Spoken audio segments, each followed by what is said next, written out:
আগামী 1 থেকে 1.5 মাসের মধ্যে বাংলাদেশে খুব দ্রুত অনেক কিছু পরিবর্তন হতে আমরা দেখব। আজকে রাষ্ট্রপতির মনোনয়ন কনফার্ম করার পরে সরকারে বড় চমক তৈরি হয়েছে। মন্ত্রিপরিষদে মির্জা ফখরুলের যে মন্ত্রণালয়, স্থানীয় সরকার, পল্লী উন্নয়ন এবং সমবায় মন্ত্রণালয়, সেই মন্ত্রণালয় শূন্য হয়েছে। যথাযথ কারণেই সেই শূন্য মন্ত্রণালয় পূর্ণ করতে হবে। কিন্তু আমরা দেখলাম যে স্বরাষ্ট্র মন্ত্রণালয় হারিয়ে ফেললেন সালাউদ্দিন আহমেদ।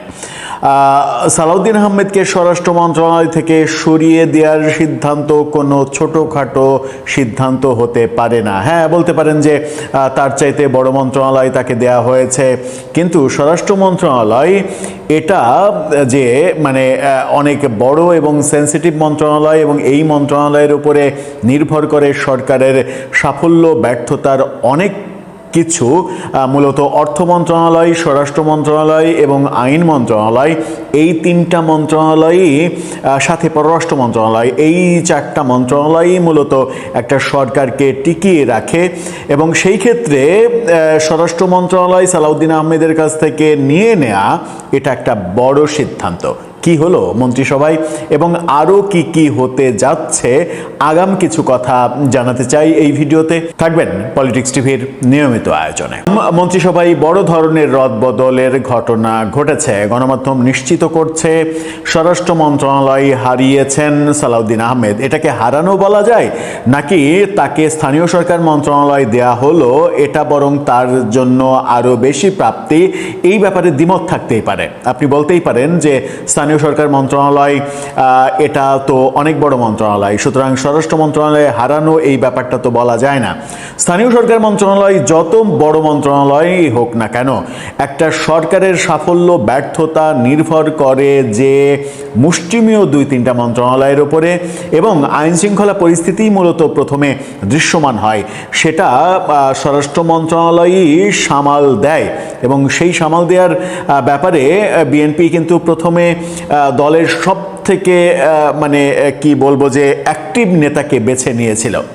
এখন বিএনপি সেই সিদ্ধান্ত থেকে সরে আসলো। অনেকদিন থেকে এই সমালোচনা ছিল যে স্বরাষ্ট্রমন্ত্রী তার নিজের মন্ত্রণালয়ে সফলতা দেখাচ্ছেন না।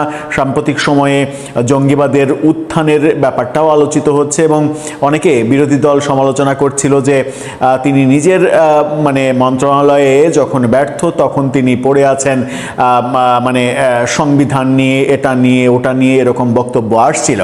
এরই মাঝে মির্জা ফখরুল যখন রাষ্ট্রপতি হতে চলেছেন, আজকে মন্ত্রী পরিষদ থেকে তিনি যখন পদত্যাগ করলেন, তখন স্থানীয় সরকার মন্ত্রণালয় দেয়া হলো সালাউদ্দিন আহমেদকে। তাহলে স্বরাষ্ট্র মন্ত্রণালয় সেটা দেয়া হয়েছে শহীদউদ্দিন চৌধুরী অ্যানিকে। শহীদউদ্দিন চৌধুরী অ্যানিকে স্বরাষ্ট্র মন্ত্রণালয় দেয়া হলো, এটা কতটা পরিপক্ক সিদ্ধান্ত হলো সেটা তার কর্মক্ষমতা দেখলেই বোঝা যাবে। গণমাধ্যমের এই শিরোনামটা দেখে নিন। সেখানে গণমাধ্যম নিশ্চিত করছে মন্ত্রিসভায় রদবদল, এলজিআরডিতে সালাউদ্দিন আহমেদ, স্বরাষ্ট্রে শহীদউদ্দিন চৌধুরী অ্যানি। এখানে যেটা বলা হচ্ছে সেটা হচ্ছে যে এই দুটো বড় পরিবর্তন হয়েছে, এবং এই সিদ্ধান্ত নেওয়া হয়েছে প্রশাসনিক এবং রাজনৈতিক গতিশীলতা বজায় রাখতে, প্রাতিষ্ঠানিক কার্যক্রম নিরবচ্ছিন্ন রাখার স্বার্থে এমনটা সিদ্ধান্ত নেওয়া হয়েছে, এই কথা জানানো হয়েছে। নতুন সিদ্ধান্ত অনুযায়ী মির্জা ফখরুল ইসলাম আলমগীরের হাতে থাকা স্থানীয় সরকার, পল্লী উন্নয়ন, সমবায় মন্ত্রণালয়ের দায়িত্ব সাবেক স্বরাষ্ট্রমন্ত্রী সালাউদ্দিন আহমেদ তিনি পালন করবেন, এবং পানি সম্পদ মন্ত্রণালয়ের দায়িত্বে থাকা শহীদউদ্দিন চৌধুরীকে দেয়া হয়েছে স্বরাষ্ট্র মন্ত্রণালয়। স্বরাষ্ট্র তাকে দেয়া হয়েছে পানি সম্পদ মন্ত্রণালয়ে অন্য কাউকে আনা হবে। স্বরাষ্ট্রমন্ত্রীর ঘাড়ে নিশ্চিত করে অন্য মন্ত্রণালয়ের দায়িত্ব থাকবে না, কারণ স্বরাষ্ট্র মন্ত্রণালয় এমন একটা মন্ত্রণালয়, এই একটা মন্ত্রণালয় চালাতেই অবস্থা ত্রাহি হয়ে যায়। যে মুহূর্তে সালাউদ্দিন আহমেদকে স্থানীয় সরকার মন্ত্রণালয়ে দেয়া হলো, সেই মুহূর্তে আমরা দেখলাম যে ফেসবুকে মজা করে লিখছেন গোলাম মাওলা রনি, তিনি এরকম ইঙ্গিত দিচ্ছেন যে এবার সালাউদ্দিন আহমেদ এবং মীর শাহে আলমের মধ্যে এক ধরনের স্নায়ুযুদ্ধ শুরু হবে। দলে সালাউদ্দিন আহমেদ প্রচণ্ড প্রতাপশালী, এবং মীর শাহে আলম তার সঙ্গে প্রধানমন্ত্রীর বন্ধুত্ব আছে। এই ব্যাপারটা গত 5-6 মাস তিনি প্রতিমন্ত্রী হওয়ার পরে অনেক বেশি আলোচিত হয়েছে এবং তার বিভিন্ন কর্মকাণ্ড সমালোচিত হয়েছে। যখন শোনা যাচ্ছে যে মন্ত্রিপরিষদে একটা বড় রদবদল হবে এবং সেখানে মীর শাহে আলমের মন্ত্রিত্ব সেটা চলে যেতে পারে, ঠিক সেই মুহূর্তে সালাউদ্দিন আহমেদকে সেই মন্ত্রণালয়ের প্রধান যখন করা হলো, তখন মানে সহকারী আরেকজন অর্থাৎ প্রতিমন্ত্রী আরেকজন এখানে রাখা হবে কিনা সেটাও একটা বড় প্রশ্ন। এমন হতে পারে যে এই মন্ত্রণালয় থেকে মীর শাহে আলমকে সরিয়ে দেওয়ার ঘটনাও ঘটতে পারে। বলছিলাম প্রথমেই যে আগামী 1 থেকে 1.5 মাসের মধ্যে অনেক কিছু ঘটবে। সরকারের ভেতরে বড় পরিবর্তন দেখা যাবে, রাজনৈতিক মাঠে অনেক পরিবর্তন দেখা যাবে। এই পরিবর্তনগুলো হবে। সরকার খুব দ্রুত, যেটা প্রেসিডেন্ট নির্বাচনের পরে মন্ত্রিপরিষদে একটা বড় পরিবর্তন আনবে। সেখানে মীর শাহে আলম বাদ পড়তে পারেন, সেখানে শিক্ষামন্ত্রী পরিবর্তন হতে পারে, সেখানে অবধারিতভাবে বিদ্যুৎ মন্ত্রণালয়ে একটা বড় পরিবর্তন আসতে পারে, বিদ্যুৎ মন্ত্রীকে সরিয়ে দেওয়া হতে পারে, কারণ এই সরকারের সব থেকে ব্যর্থতার পরিচয় দিয়েছেন তিনি। নানা কারণে শিক্ষামন্ত্রী বিতর্কিত হয়েছেন। এই দুটো জায়গায় পরিবর্তনের সম্ভাবনা প্রায় শতভাগ হয়ে দাঁড়িয়েছে। যেহেতু স্বরাষ্ট্র মন্ত্রণালয়ের মতো জায়গায় পরিবর্তন করেছেন প্রধানমন্ত্রী চোখ মুখ বন্ধ করে, সেহেতু শিক্ষা মন্ত্রণালয় কিংবা বিদ্যুৎ মন্ত্রণালয় এটাতে পরিবর্তন আনা তার জন্য মানে কঠিন কোনো সিদ্ধান্ত হতে পারে না। আবার এলজিআরডিতে যিনি প্রতিমন্ত্রী মীর শাহে আলম, তিনি বহু বিতর্কের জন্ম দিয়েছেন। সেই কারণে তাকে মন্ত্রিপরিষদ থেকে সরিয়ে নেওয়ার ঘটনাও ঘটতে পারে। সরকারে একটা বড় পরিবর্তন যে আসছে সেটা এখন নিশ্চিন্তে বলা যায় এবং সেই ক্ষেত্রে নতুন একাধিক মন্ত্রী মন্ত্রিপরিষদে যুক্ত হচ্ছেন। হয়তোবা রুহুল কবির রিজভী মন্ত্রিপরিষদে যুক্ত হচ্ছেন, এটা মোটা দাগে নিশ্চিত বলা যায়। মন্ত্রিপরিষদে যুক্ত হতে পারেন ডক্টর আব্দুল মঈন খান, ডক্টর খন্দকার মোশাররফ হোসেনের মতো বর্ষিয়ান নেতারা। সালাউদ্দিন আহমেদকে যখন এলজিআরডি মন্ত্রণালয় দেয়া হলো, তখন এটাও নিশ্চিত প্রধানমন্ত্রীর তরফ থেকে সিগন্যাল যে বিএনপির পরবর্তী মহাসচিব হতে চলেছেন সালাউদ্দিন আহমেদ। যদি সেটা না হতো তাহলে তাকে এই মন্ত্রণালয় দেয়া হতো না স্বরাষ্ট্র থেকে সরিয়ে। এখন অপেক্ষা যে আর কোন কোন পরিবর্তন হচ্ছে। প্রধানমন্ত্রী এ মাসেই ভারত সফরে যাচ্ছেন। ভারত সফরকে কেন্দ্র করে তার আগে পরে অনেক পরিবর্তন যে আসবে তার সরকারে এবং রাজনীতিতে, এটা এখন দিনের আলোর মতো পরিষ্কার হয়ে গেল। দর্শক, আপনি কি মনে করেন স্বরাষ্ট্র মন্ত্রণালয়ে সালাউদ্দিন আহমেদই ভালো ছিলেন, নাকি শহীদুদ্দিন চৌধুরী অ্যানিকে যে আনা হলো সেটা ঠিক হলো, নাকি বিএনপি একটা বড় ধরনের রিস্ক নিয়ে নিল স্বরাষ্ট্র মন্ত্রণালয় নিয়ে? সাম্প্রতিক সময়ে যে পরিস্থিতি তৈরি হয়েছে, উগ্রবাদীদের যে পরিস্থিতি, সেই পরিস্থিতি সম্পর্কে গত 6 মাসে ওয়াকিবহাল ছিলেন সালাউদ্দিন আহমেদ। সেটা নতুন করে আবার এটার সঙ্গে ইউজ টু হতে শহীদুদ্দিন চৌধুরী অ্যানি যদি অনেক বেশি সময় লাগিয়ে ফেলেন, ততদিনে উগ্রবাদীরা যদি একটা সর্বনাশ ঘটিয়ে ফেলে, তাহলে কি হবে? আমরা প্রত্যাশা করব শহীদুদ্দিন চৌধুরী অ্যানি তার ক্যালিফার কাজে লাগিয়ে তিনি প্রমাণ করবেন যে তিনি এই মন্ত্রণালয়ের জন্য পারফেক্ট। সেটাই হবে কি? দর্শক, আপনার মতামত জানিয়ে লিখতে পারেন আমাদের কমেন্ট বক্সে। বিএনপির রাষ্ট্রপতি প্রার্থী মির্জা ফখরুল চূড়ান্ত হবার পর মন্ত্রিসভায় আসছে বড় রদবদল।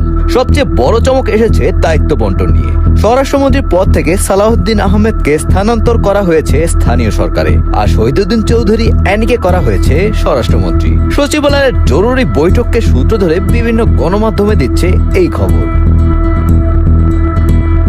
রাষ্ট্রপতি নির্বাচনের আগে বিএনপির মহাসচিব ও স্থানীয় সরকার, পল্লী উন্নয়ন ও সমবায় মন্ত্রী মির্জা ফখরুল ইসলাম আলমগীর সব পদ ছেড়েছেন। মির্জা ফখরুলের শূন্য হওয়া স্থানীয় সরকার মন্ত্রণালয়ের দায়িত্বে বর্তমানে স্বরাষ্ট্রমন্ত্রী সালাউদ্দিন আহমেদ যাচ্ছেন, আর স্বরাষ্ট্র মন্ত্রণালয়ের দায়িত্ব পেতে পারেন বর্তমান পানি সম্পদ মন্ত্রী শহীদুদ্দিন চৌধুরী অ্যানি।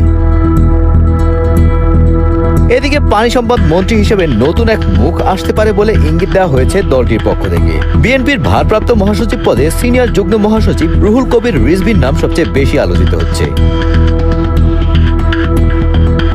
নির্বাচন কমিশনের তফসিল অনুযায়ী 20 আগস্ট রাষ্ট্রপতি নির্বাচন অনুষ্ঠিত হবে। 13ই আগস্ট মনোনয়ন জমা, 16ই আগস্ট যাচাই বাছাই এবং 18ই আগস্ট প্রার্থিতা প্রত্যাহারের শেষ দিন নির্ধারণ করা হয়েছে। জুলাই সনদে একটা সংশোধন আনা হয়েছে। আমরা চাই এই যে গণভোটের রায়ের মধ্য দিয়ে দ্রুত এই সংবিধানের সংস্কারগুলো বাস্তবায়ন হোক। আমরা আদিবাসী উপজাতি, ক্ষুদ্র নৃগোষ্ঠী এই ভেদাভেদগুলোকে একপাশে রেখে আমরা বরং সবাইকে জাতি বলে সম্বোধন করতে চাই, যেটা আমাদের জুলাই সনদে অন্তর্ভুক্ত করা হয়েছে। এটার জন্য আমাদের যে গোড়া যেটা যে ৭২-এর সংবিধান, সেই জায়গার সংস্কারটা সবার আগে জরুরি। যেখানে ৬-এর ২-এ বলা রয়েছে যে এখনো বলা রয়েছে আমরা জাতি হিসেবে বাঙালি এবং নাগরিক হিসেবে বাংলাদেশি। তো জাতি হিসেবে আসলে আমরা সবাই তো বাঙালি না, এটাই তো সত্য। তো সেই জায়গা থেকে জুলাই সনদে একটা সংশোধন আনা হয়েছে, যেটা হচ্ছে জাতি হিসেবে বাঙালি এবং নাগরিক হিসেবে বাংলাদেশি এটা প্রতিস্থাপিত হয়ে এখন হবে বাংলাদেশের নাগরিকগণ বাংলাদেশি বলিয়া পরিচিত হইবেন। আমরা চাই এই যে গণভোটের রায়ের মধ্য দিয়ে দ্রুত এই সংবিধানের সংস্কারগুলো বাস্তবায়ন হোক এবং আমরা এই যে বিভক্তি, এই বিভক্তিটা আর চাই না। বাঙালি অবাঙালির এই বিভক্তি চাই না। আমরা সবাই বাংলাদেশি, জাতি হিসেবে কেউ বাঙালি, কেউ চাকমা, কেউ মারমা, কেউ হয়তো অন্য কোনো জাতির।